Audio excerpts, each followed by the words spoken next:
Growing up as a daughter of Warren Jeffs was kind of like royalty in a way, but also you had a lot more pressure to be like perfect. I remember when I was like 5 years old, the mothers would be saying, well, the other children are watching, so you have to act like perfect because you're Warren Jeffs' daughter. We woke up at 5 a.m. every day. While we lived in Texas, then we would have to wake up earlier to feed the cows, the chickens. Then we had this thing called Good Words. It was where we read from the sermon books of another one of the prophets before my father. That lasted for an hour while breakfast was being made. Then we had breakfast at 7, and then school, if we did have school, usually started at 8, went to 3. After that, we just did chores, which cleaning and dishes, because dishes for a family of 132 people last hours. And then class would be where we would just listen to things that Father would talk about, and that one lasts for an hour from 6 till 7. And then the class after that was usually for the adults or the people above 12 years old, and that would last from 8 to 9. And then you were supposed to go to bed immediately afterwards, and then it would start all over again. The things we did for fun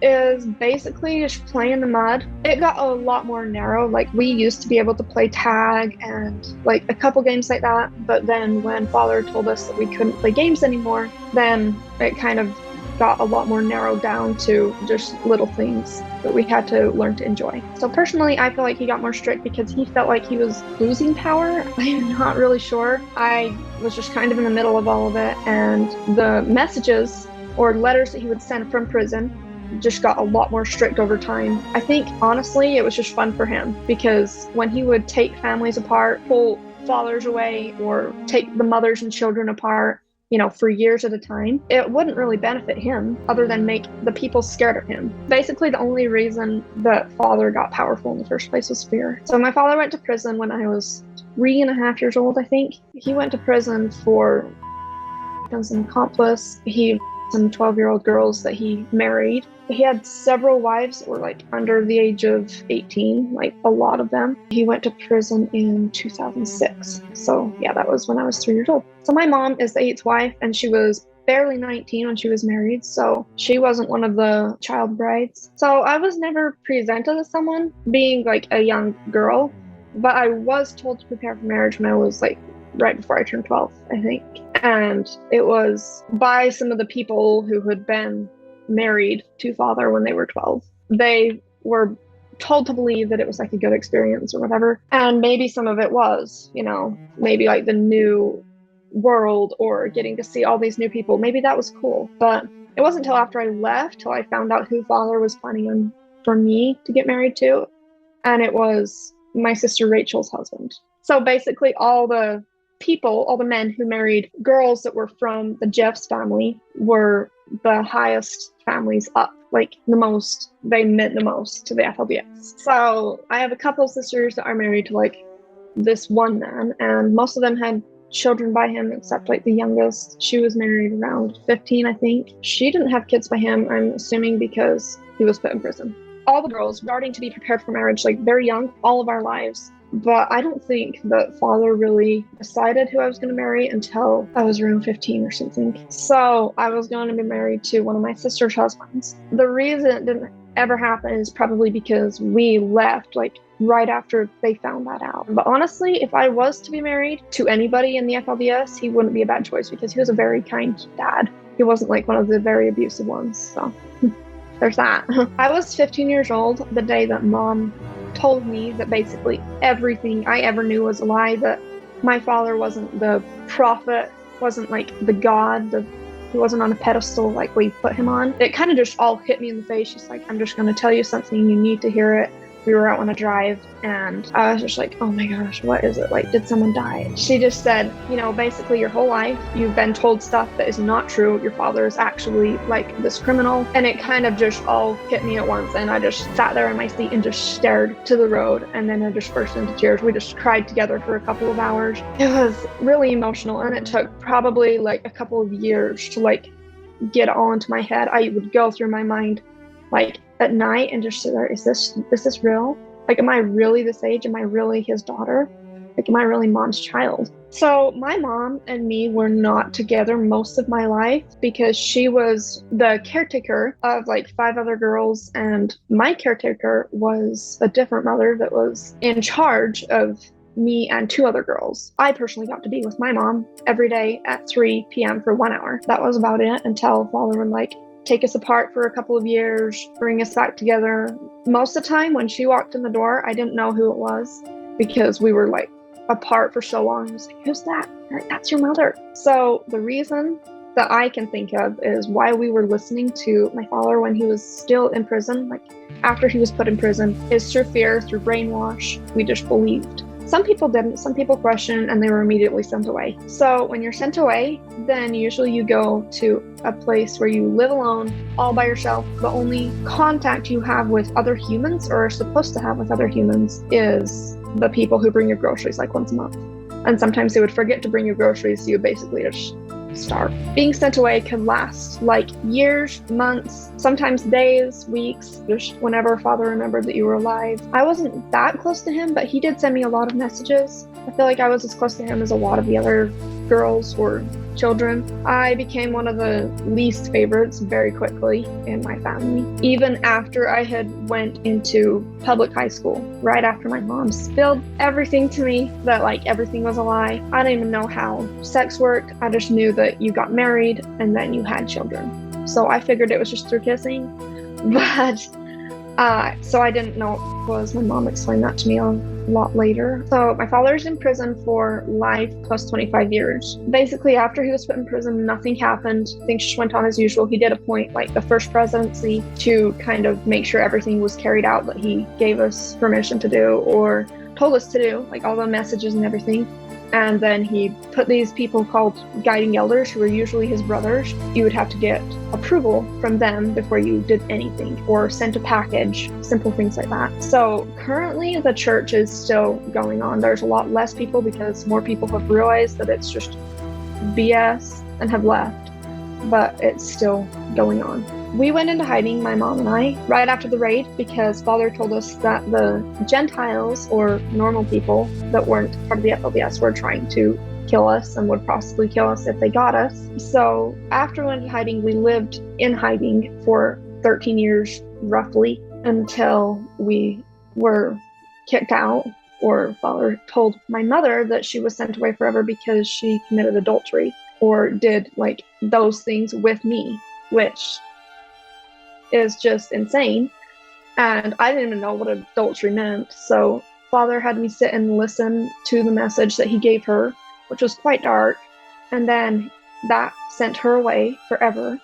And then we left, which was in 2018, the end of July. So hiding is where they would rent these houses, these really nice houses, and it would be on several acres, sometimes half of a mountain, and you were not supposed to be seen by anyone. So for 13 years in hiding, we just tried to do what we could. My mom got this survival book, and we would go build like cabins, push over trees. We had quite a bit of property on most of the houses, but eventually then father gave this rule that you could not go away from sight of the house.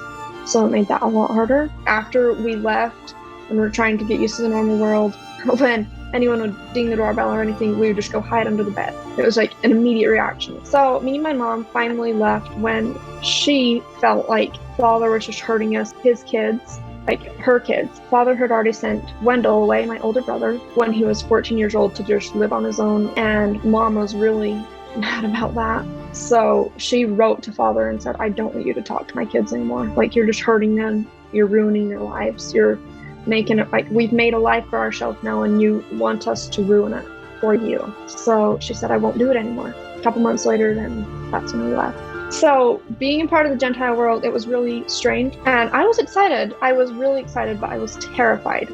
I was not around people at all very much. I was very shy. I couldn't talk normal. I mean, I could talk normal. It's just very much FLDS-like. So it's a lot slower, really hushed, really quiet, because that's how we were taught to talk. So when I first walked into public school, it was so loud. Boys were like so close to girls, and it was really terrifying. Any guy teacher, I would just be like looking at the ground all the time because we were supposed to respect the man. So yeah, that was like my main experience with the Gentile world, just immediately being pushed out into that. But with our friends, our close friends who were Gentiles or normal people, they were very understanding. They helped us a lot and just took it slow, helped us take it slow and get used to everything out here. My mom started dating this sheriff right after we left because he was the one that was our hero. That's how they met, is like he saved a little boy from drowning, and that little boy just happened to be one of the FLES boys that I taught when I was 14 years old. That's how they met, and she was dating him during that time. She had babysitting jobs on and off because we weren't very qualified for many jobs. So the only ones we could really get is babysitting or FLDS jobs, and we couldn't get FLDS jobs. So honestly, I feel like now I have adapted. I feel like now I have adapted a lot better with life, with going through 4 years of high school. That definitely helped me a lot. I feel like that is one thing that just kind of pushed me a lot faster to become more normal. I had to learn how to talk fast. I had to learn who Taylor Swift was. I had to learn who my favorite artist was, because, those simple questions in school, like, what's your favorite song? What's your favorite food? What's your favorite candy? I was like, what's candy? That definitely pushed me a lot to become more normal. And my style has changed a lot. Talking to boys has not gone well. No, haven't had a boyfriend yet. I guess a lot of like the trauma with men or whatever. I would like to blame it on that. I have gone to a couple of dances with boys. I don't know. I guess a lot of guys just don't like me or something. I know I'll find him someday. Probably not in like my small town. I just need to get out there. So throughout the FLDS, we were taught to keep our emotions very pushed down, very hidden. Even smiling was like closed lips smile. Never cried. Like, there was like gaps, 3-4 years, never cried once. Even when we would get hurt, we were just supposed to like pray that Heavenly Father would make it better. And I broke a lot of bones. But coming out here, learning to like even lift your arms above your head when you're dancing, that was a big, like, very hard, just had to do with emotions. Learning to show your happiness on your face or your sadness, learn to talk to people. But I have not gone to therapy yet. I need to. Like, I know it would help me, but I just haven't done it yet. Sometimes when I see kids living like a normal life with their father right there, I look back and I'm just like, why did I have to be born to him? Like, did I do something in the before life that made it so I was born to him? But then my mom, who is an angel, I was born to her. I'm not mad about it. I'm not mad at even my father for being born into the FLDS. I know it's not even, it kind of was his choice, but I just mostly envy the kids who have like a normal childhood, like knew what toys were when they were little. So I am quite close to several of my sisters, the ones who have left, and my brothers. There's a lot fewer boys who have left the FLDS. We understand what everybody has been through. We've obviously had totally different experiences because most of the time we weren't together. Most of the time, even if we lived in the same house, we were supposed to be locked in like our rooms or something. Especially me, because supposedly I was always doing bad things that I had no idea about. Several times they would come to me and be like, I had a dream that you did this, so we gotta lock you in your room. I was like, what? What did I do? They're like, I can't tell you. Like, you will know what you did. So it was really confusing. I'd be like, can I have food? And they'd be like, a little bit.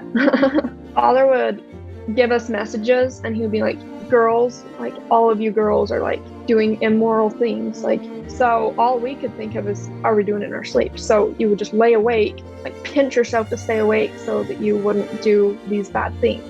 And you would never go alone, because then he would tell you that you would do them when you were alone. And my advice to people who are still in there, like especially my family, is to just stop and think. Get the internet, search up things. Video evidence will not lie. And the things that Father has said in prison that is actually videoed, it's not going to lie.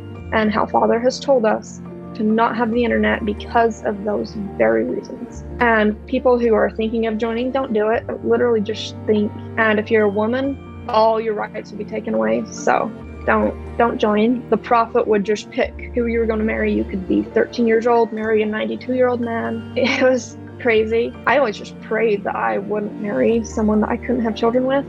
because they were too old, at the most 20 years older than me. We were very watched over, I guess. There was one man, didn't have to be related to us, but he was always the caretaker over the house of hiding. There had to be a man watching over us at all times because we were women. We were so precious, or whatever. That's what Father would always tell us. He would send several messages saying we were so precious and that we couldn't be seen by the Gentile world because we were too pure. And then the next day he'd send a message, you people are evil. So it was really hard to understand what to believe. I don't have a relationship with my father. He's actually in like a mental psych ward of the prison, and he believes that me and my mom and my brother are immortal. So we live on, I think it's Mars or Venus. We can't do any wrong. So obviously, all of a sudden we go from bad, like the worst of the worst, because we're Warren Jeff's family who apostatized, big news. And now we're all these immortal people on Mars. So yes, the FLDS is a cult. You can't really join or leave. Very, very few people joined. I've heard of this one woman that almost joined, and then she just became really spooked out by a lot of the guys there. I think everybody who has left the FLDS in a whole, there's a lot of people who leave the FLDS and just immediately go to drugs, alcohol, which if you need to do that, then totally do it. But Mom personally did not want that for us. She wanted us to come out and be the best people that we could be. And that is why she left, is for us, for her kids. And marrying Dad was a big plus. I remember looking at how Dad would like treat his daughters or his family, and I would only just look at them and be so jealous, just envious. I wanted a dad like that, and I do. He's my dad now. It was big for me. We definitely went through some stuff to get used to it. Obviously, we were so used to having a guy always tell us what to do. We'd have to check in whenever we did anything. So Mom would always be checking in with him, be like, can I go to the store? And Dad would be like, why are you asking me? He was the one that told Mom when she asked him, I just want to know the truth. He told her straight everything that he knew about the FLDS was true, because my dad now was actually my father's personal bodyguard in prison when he was very first taken into custody. So he actually knows Father like very well. So the reason I use Father with Warren